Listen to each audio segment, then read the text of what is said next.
দীর্ঘ ১১ বছরের আক্ষেপ আর অসংখ্য ব্যর্থতার পরে হোম অফ ক্রিকেটে লিটন দাস ফিরলেন তার চিরচেনা নান্দনিক 50-তে, সেটিও প্রতিপক্ষটা যখন মাইটি অস্ট্রেলিয়া। অজি বোলারদের একেবারেই তুলোধুনো করে তাওহিদ হৃদয়ের লড়াকু ইনিংস আর মোসাদ্দেকের ফিরে আসার গল্পটা আরও রোমাঞ্চকর বানাতে যেন বাংলা ওয়াশটা লোডিং করেই রাখল টাইগার ব্যাটাররা। এই অস্ট্রেলিয়া কি পারবে লজ্জার এমন রেকর্ডটা এড়িয়ে চলতে? প্রদর্শক, যেখানে বাংলাদেশ ও অস্ট্রেলিয়ার তৃতীয় ওয়ানডে ম্যাচের প্রথমে টসে জিতে ব্যাটিং করার সিদ্ধান্ত নিয়েছে বাংলাদেশ, আর ব্যাট হাতে শুরুতেই সৌম্য সরকার ফিরলেন তার চিরচেনা রূপে। মাত্র 4 রানেই রাস্তা ধরলেন সাজঘরের পথে।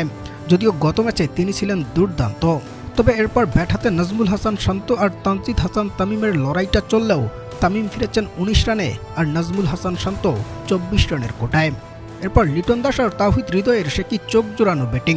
দীর্ঘ 11 বছর পর যখন হোম অফ ক্রিকেট মিরপুরে অর্ধশতকের দেখাটা পাবেন লিটন, ঠিক তখনই পায়ের অস্বস্তিতে ফিরতে হয় সাজঘরে। তবে সেটা উইকেট হয়ে নয়, বরং চিকিৎসা নিয়ে সুস্থ হয়ে লিটন ফেরেন এমন একটা সময় যখন 50টা তুলে নেওয়ার মাত্র আর 2 রানের সংগ্রহ বাকি। অর্থাৎ 73 বলে 48 রানে মাঠ ছাড়লেও শেষের কয়েকটা বল খেলার সক্ষমতা হয়েছে তার। মাঠে ফিরে শেষ 5টা বল খেলেছেন লিটন, আর এতেই 58 রানে অপরাজিত ছিলেন টাইগার এই টি-20 কাপ্তান।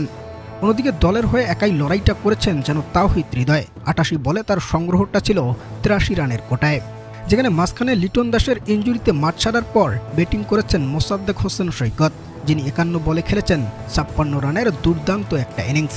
মোসাদ্দেক যেন আরও একটা চোখ জোড়ানো ইনিংস খেলে প্রমাণ করলেন এভাবেই ফিরে আসতে হয়। এবং দিন শেষে টাইগার ব্যাটারদের এমন তাণ্ডবীয় ব্যাটিংয়ের পর তাদের দলীয় সংগ্রহটা দাঁড়ায় 274 রানের কোটায়। প্রদর্শক, ফিজ তাসকিন ও নাহিদ রানাদের তাণ্ডবীয় বোলিংয়ের সামনে এমন সংগ্রহ কি পারবে অজিরা অতিক্রম করতে, নাকি বাংলা ওয়াশটা তাদের করেই ছাড়বে বাংলার টাইগার ক্রিকেটাররা?